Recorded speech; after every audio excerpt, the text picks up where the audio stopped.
Ukraine always cries for peace, but it turns out its hands are busy assembling drones to attack Russia thousands of kilometers away. This attack on the heart of Russia was not spontaneous, but a silent project that had been in the works for 18 months.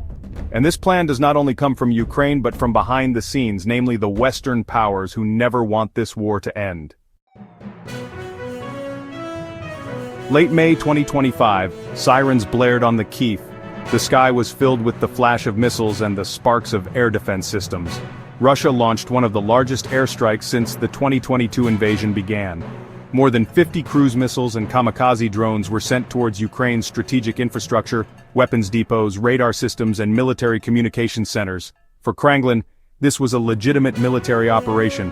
Part of the strategy is to break the enemy's fighting backbone. But the Western media immediately spun the narrative. Russia is the aggressor. This attack occurred after Ukraine continued to fire drones into the Russian border region in recent months, including attacks on the cities of Belgorod and Kursk that never made headlines in the Western media.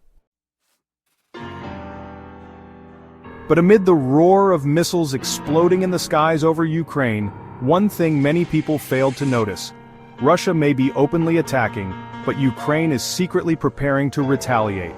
Not on the front lines, but deep in the heart of Russia. And that's what happened just a few days later. June 1st, 2025 marks a new turning point in the Russia-Ukraine war. That day, 5 strategic Russian air bases were attacked simultaneously. Not by hypersonic missiles or stealth bombers, but by small remotely piloted drones. It was not launched from the front lines but from within Russian territory itself, and was not carried out spontaneously, but through an operation that had been planned for more than a year and a half. This attack is known by the code name Operation Spider Swap, a secret operation organized by the Ukrainian Security Service with the technological and logistical assistance of 117 drones hidden in wooden trucks disguised as ordinary vehicles. The container is specially designed to open automatically, launch the drone silently into the air, and then close again as if nothing had happened. Their targets are not random. Belaya Air Base in the Airs, Byhim in Murmansk, Ukrainka in Amur, Ivanovo and Dyagilevo, which are located deep in the heart of Russia. It is more than 4,300 kilometers from the battle lines in Ukraine, but all was crushed mercilessly before Russia's eyes. Dozens of Russian strategic fighter jets, including Tu-95 Tu-22 M3 and even the A-50 early warning radar, were reportedly badly damaged. Russia's losses are estimated to reach $7 billion. What is, more astonishing is not only the scale of the damage, but the timing of its implementation. An operation of this magnitude, with such precise coordination, was clearly not something that could be prepared in just a matter of days, not even in a few weeks. Ukraine itself admits that this operation was designed for the 18th. Visim, keto buv zadiani v operacji. Gotuvali operaciju Bilishniz Pivtora Roki. Russia has existed long before Russia launched a major attack on Ukraine on May 25, 2025, which Geography has discussed in this video. So, this was an attack with a well-thought-out plan, just waiting for the right moment to release.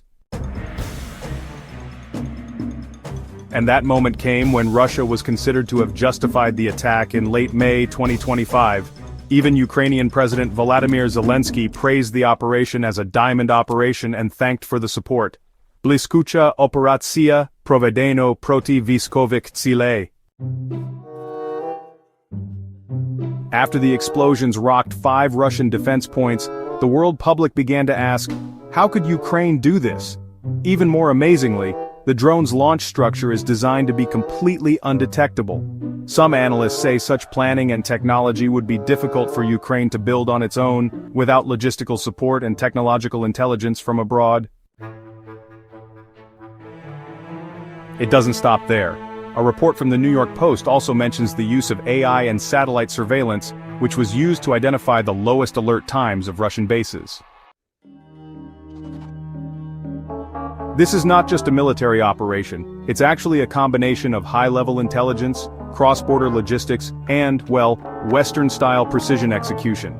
This became even clearer when Ukrainian President Vladimir Zelensky openly praised the operation via his personal Telegram channel. In his official statement, he wrote that this was the result of the outstanding work of the Ukrainian Arms and Intelligence Prus forces. He also called this attack a vital step towards final victory. In other words, this was not a random attack, not a reactive operation, but part of a political vision worked out together with their foreign partners. And when the leader himself celebrates it openly, one thing becomes, even clearer. Ukraine is indeed ready to be the implementer of the big plan, even if the plan would burn everything down.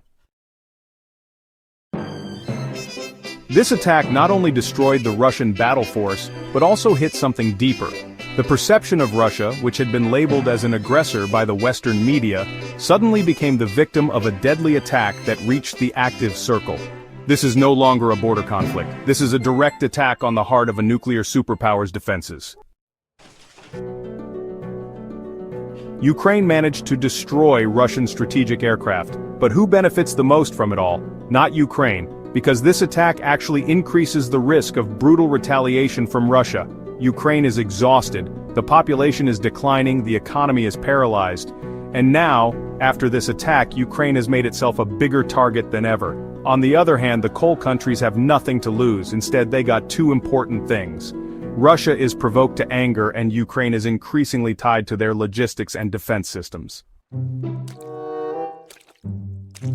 The United States even stated that it had no specific knowledge of the attack plans. A statement that sounds like an oversight but also like a deliberate omission. And what is even more ironic, this attack occurred just days before the second round of peace talks between Russia and Ukraine in Istanbul. The agreement that was supposed to pave the way for peace was now destroyed by explosions coming from the sky. The peace that had not yet been pressed for was buried along with the ruins of war. So who doesn't really want this war to end? Russia, Ukraine, or those who continue to prolong the conflict for the sake of power and influence? But behind all that, there is a much more decisive field. Not air but earth. Not technological strategy but infantry strength. While Zelensky is busy bragging about drones, Russia is slowly but surely shifting the battle lines on land.